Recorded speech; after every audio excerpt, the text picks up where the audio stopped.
এটা ছিল শ্রেয়সী বুড়ির জন্মদিনের একটা ছোট্ট ব্লগ। এবারের জন্মদিন নিয়ে শ্রেয়সী বুড়ি অনেক বেশি এক্সাইটেড ছিল, কারণ এখন সে মোটামুটি ভালোই বুঝে যে জন্মদিনে কেক কাটতে হয়, গিফট পাওয়া যায়, নতুন জামা পরতে হয়। গত দুবার তার জন্মদিন কোন দিক দিয়ে এসেছে আর কোন দিক দিয়ে গেছে সে কিছুই বোঝেনি, বাট এইবার যবে থেকে সে শুনেছে তার জন্মদিন হবে, সে প্রতিদিনই 2-3 বার করে বলেছে কবে তার হ্যাপি বার্থডে হবে, কবে কেক কাটা হবে, কবে সবাই আসবে। মানে অনেক বেশি এক্সাইটেড ছিল সে, এমনকি সে সবাইকে নিজে ফোন দিয়ে দিয়ে আসতে বলেছে তার জন্মদিনে। তো মোটামুটি সকাল থেকেই তোড়জোড় শুরু হয়ে গিয়েছিল। যদিও এবার শ্রেয়সীর জন্মদিনটা হয়েছে একদম ঘরোয়া ভাবে, মানে আমরা এবার বাড়িতে যাইনি, ঢাকায় ছিলাম।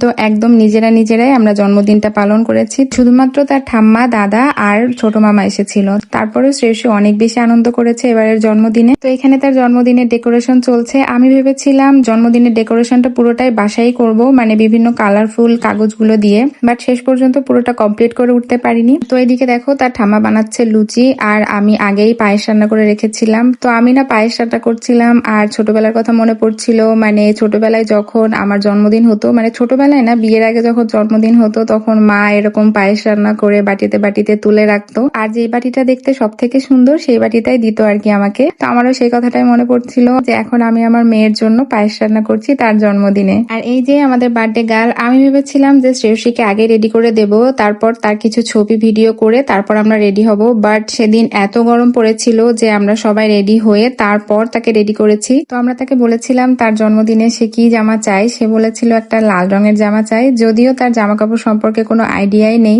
তারপরেও তার ইচ্ছেটা একটু পূরণ করার চেষ্টা করেছি আর কি। আর এই লাল জামাটা ছাড়াও তার টোটাল 4টা জামা হয়েছে তার জন্মদিনে। আর এই যে তার জন্মদিনের কেকটা ওই দিন সকালেই চলে এসেছিল। তো কেকটা আসার পরে শ্রেয়সী কতবার যে ফ্রিজ খুলে খুলে দেখেছে তার কেকটা, আর একটু পর বলেছে মা কখন কেক কাটবো, কখন আমার হ্যাপি বার্থডে হবে। আমি একটু টেনশনেই ছিলাম যে কেকটা শেষ পর্যন্ত অক্ষত অবস্থায় থাকবে কিনা। আর এইদিকে সবাই ফোন দিয়ে তাকে উইশ করছিল, যারা যারা আসতে পারেনি আর কি। বাট শ্রেয়সী একদমই ওয়েট করতে পারছিল না, সে কেক কাটার জন্য খুবই এক্সাইটেড ছিল।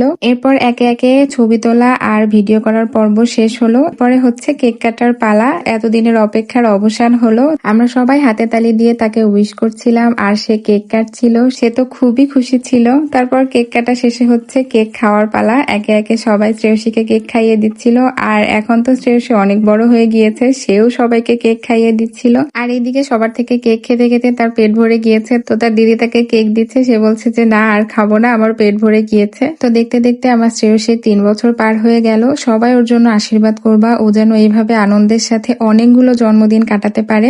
আজকের ভিডিওটা এই পর্যন্তই, টাটা।